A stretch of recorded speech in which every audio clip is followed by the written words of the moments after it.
at tapat ang pag-ibig.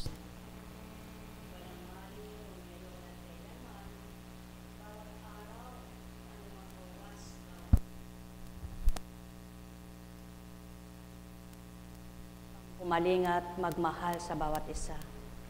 Kaya't ang may pandama ay tuwirang mararamdaman siya. Ang may pandama ay tuwirang makikilala siya. Ang may pagninilay mapagtatanto salita niya. At ang nakabukasang pangunawa, mawawa ang ganap kung sino siya. Sumainyo ang kapayapaan.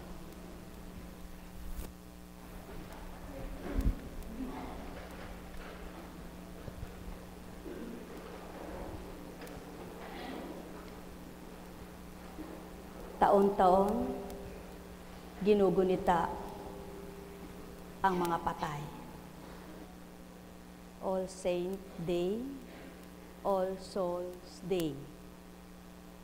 Subalit, haba kayang nagdiriwang para sa mga patay, nagunita kaya ng mga naroroon sa harapan ng mga nicho, ikaw ngayon, ako'y di ko alam kung kailan.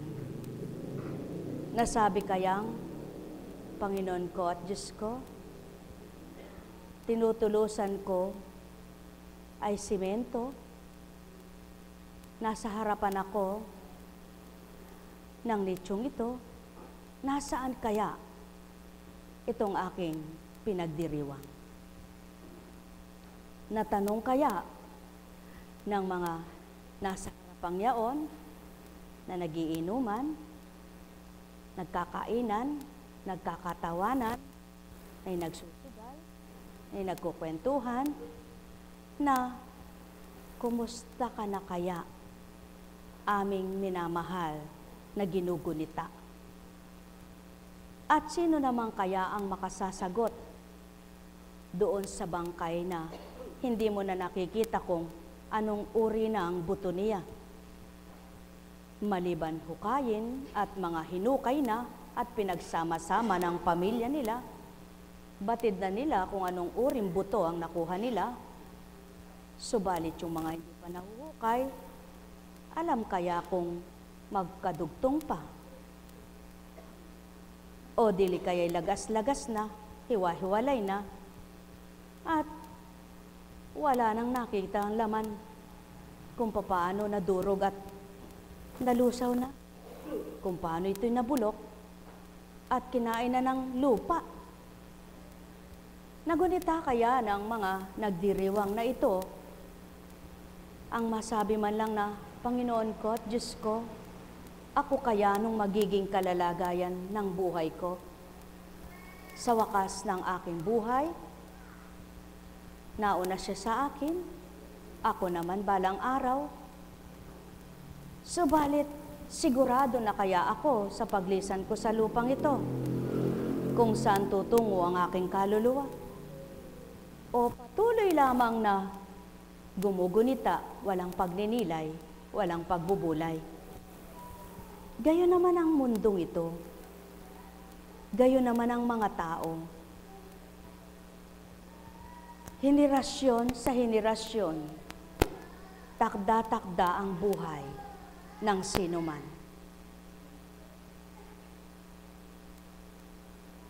Subalit,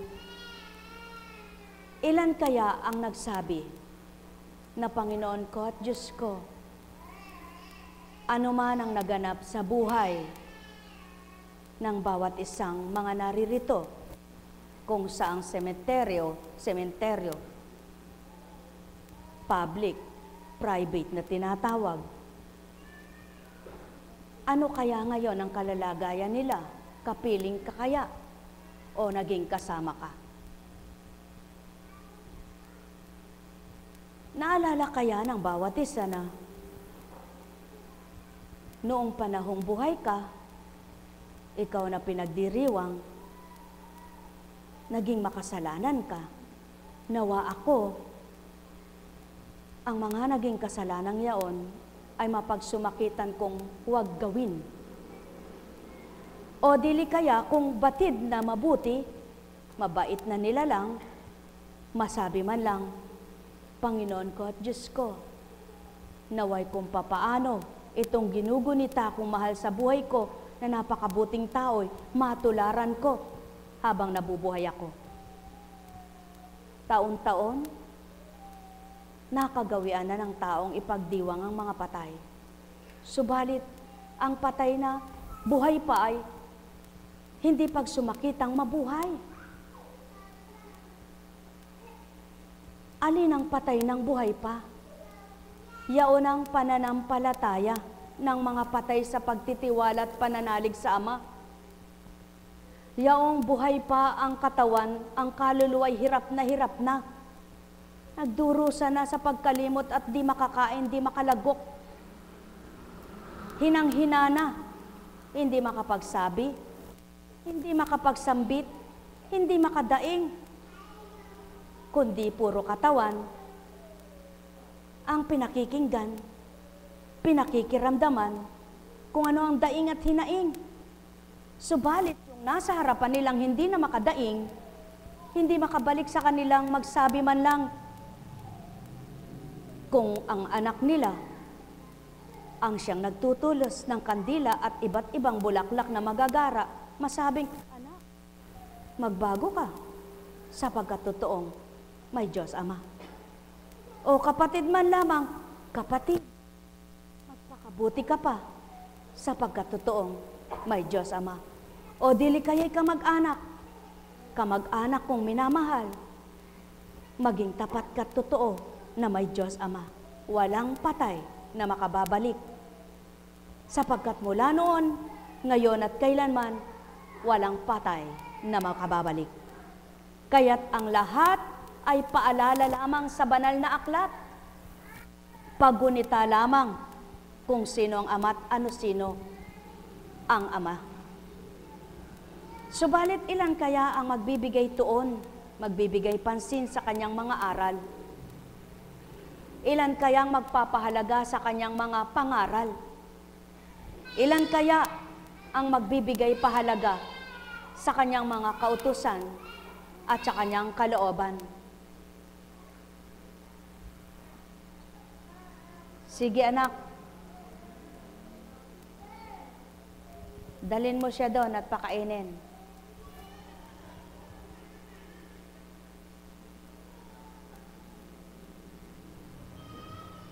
Ilan kaya ang magsasabing, Panginoong Jesus na nabuhay bilang tao.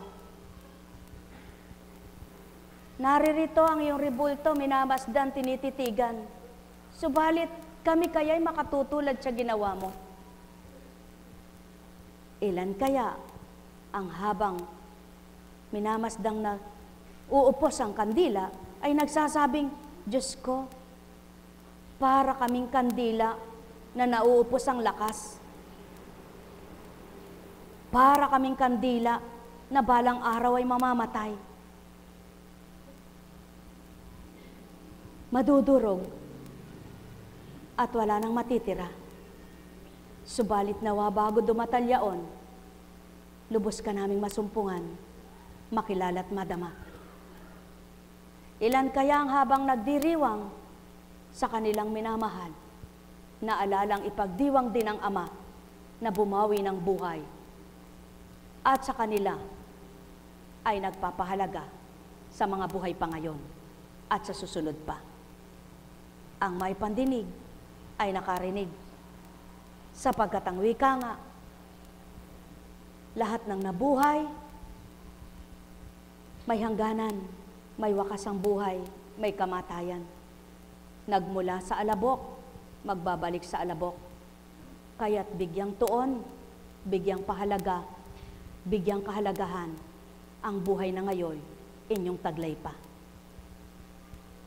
Gamitin sa ikapapakinabang ng kaluluwa, sa kapakinabangan ng kapwa, at wag lamang ng sarili. Malumbay kung ikay nagkakasala, wag dahil may sakit ka, dahil kulang ang pamumuhay, kulang salat sa lahat ng bagay. Nalulumbay dahil may problema, hindi nakain ang gusto, hindi nabili ang gusto, hindi nakatungo sa ginugusto, at hindi nakanta ng gusto. Kundi nawa, kung nagkakasala, magkaroon ding pagkakataon na malumbay kayo. Huwag lamang sa mga karamdaman, doon kayo nalulumbay sa mga problema, sa pasanin sa buhay, sa dinadala sa buhay, sa sinusuong sa buhay. Huwag lamang kayo dumaing ng dumaing, kundi matuturing tumanggap na may pagmamahal, may galak, at hindi puro reklamo, daing, hinaing na walang humpay. Mga mahal, paano nyo malalasap ang sarap ng buhay kung walang pagdaraanan? Paano nyo mapapatotohanan na may Diyos, Ama, lumikha, nagbahagi ng buhay kung walang pagdalisay? Paano nyo mapapatotohanan ng Amang tinatawagan nyo'y buhay kung wala siyang may bibigay sa inyo at mapapatotohanang dininig niya kayo? Kundi kayo dumaing dahil may sakit kayo. Kundi kayo humingi dahil may kulang kayo. Kung hindi kayo nanambitan dahil may sapasanin kayo, may problema kayo. Alalaong baga, ang lahat ng ito, kaganapan sa buhay ng tao, hindi para kalimutan ka, nilimot ka, tinakwil ka, pinarusahan ka, at ikay ginugupo, kundi upang lumaban, ipagpatuloy ang buhay. Tiimbagang, lasapin, namnamin kung paano ang Ama may magagawa sa bawat isa. Sapagkat maliwanag ang katotohanan, hindi lamang sa tinapay nabubuhay ang nilalang. Ilan nga kaya ang sa kanyang karamdaman nabuksan siya sa pangunawa, nabuksan ang kanyang pananalig, nabuksan ang kanyang pagtitiwala, nabuksan ang kanyang pag-asa, nabuksan ang kanyang pagtanggap sa Ama. Ilan kaya sa inyong mga naririto na kung papaano ang lumipas na araw ay guninita para sa mga patay? Sa mga tinatawag na naging santo, gaano kasigurado na sila'y naging santo? Sa mga nagsasabing siya'y nasa kapahamakan sapagkat siya'y masama, gaano kasiguradong siya'y nasa impyerno? Wala ni isa man. Walang makapagsasabit, makahahatol sa kanyang kapwa, siya'y naging santo, siya'y santa, siya'y masama, siya'y nasa kaparusahan, siya'y nasa pahamak na nakamtan. Maliban ang Ama, siya ang nakababatid, siya ang kahatulan, siya ang tamang timbangan. Kaya nga't habang buhay ang tao, ang gusto niya'y magbago. Hindi dahil patay na siya, papanalangin siyang magbago, papanalangin siyang tanggapin ng Ama, papanalangin siyang sumakanya, hindi na siya paparoroon kung siya'y patay na. Wala nang makapagbabago sa kanya, hindi na pwedeng baguhin pa ng panalangin ng kahit na sino, sapagkat iniligtas ka na ng Kristo kung tinularan mo't sinunod ang tuwid na daan. Kaya nga't ang sinabi kaligtasan ay sa akin, akong daan ang katotohanan. Oo, opo, wika ng tao. Pasubali ko'y wika ko. Niligtas nga kayo, mga mahal ko. Kung kaligtas-ligtas nga baga ang mga ginawa nyo. Kung sasabihin naman kaya nga niligtas na, sapagkat naroon nga ang tagapagligtas. Kung nakilala mo naman ang tagapagligtas mo, di sinsana'y nagbago ka rin naman. At yan ang patotoo. Ang pagbabagong buhay ay kaligtasan, at ang nagdulot ng kaligtasan ay tapat at totoo, banal at makatwiran. Subalit ang katwiran, tumpak, tama, marapat, dapat, at ganap. Hindi tulad ng tao, mapangatwiran sa walang katwiran, makatotohanan sa pagnanasang maging totoo, subalit sa ayaw ay di makaganap sa katotohanan. Mga minamahal, tugot na, tama na. Amay nakatunghay, labis ang pagmamahal, tapat kanino man, gawin niyong marapat, siyang kamtin, matututunan niyo ang dapat sa inyong buhay.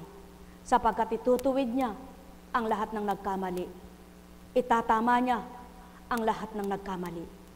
Itutumpak niya ang lahat ng nagkasala. Sapagkat ang Ama ay kataas-taasan na walang kapantay, noon, ngayon, at kailanman. Buhay na nagsasabuhay ng salita sa mga anak niyang nagsabuhay, tumanggap na tuwiran. Buhay ang kanyang salita, buhay ang kanyang aral, buhay ang kanyang buhay na espiritu. Noon, ngayon, at kailanman.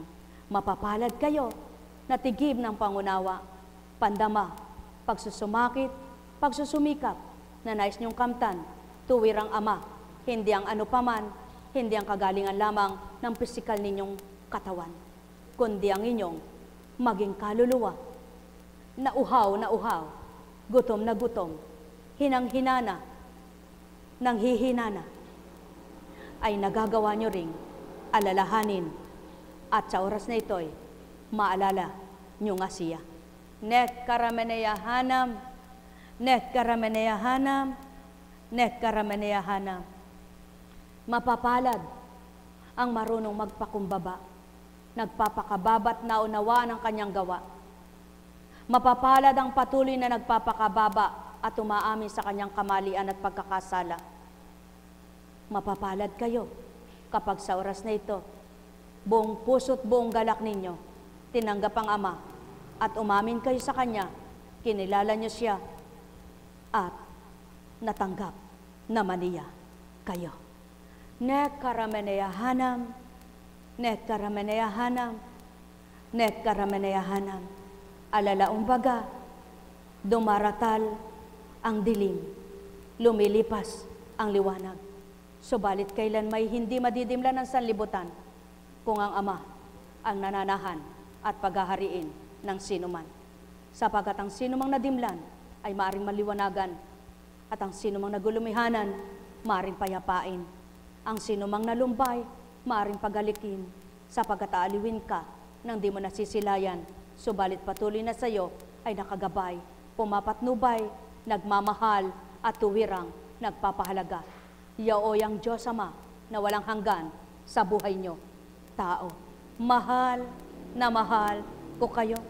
Tuwiran kong tinuturan, mahal na mahal ko kayo.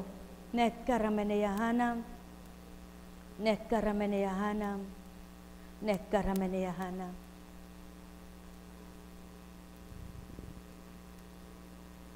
Buhay po ba ang Diyos? Buhay po ba ang Diyos?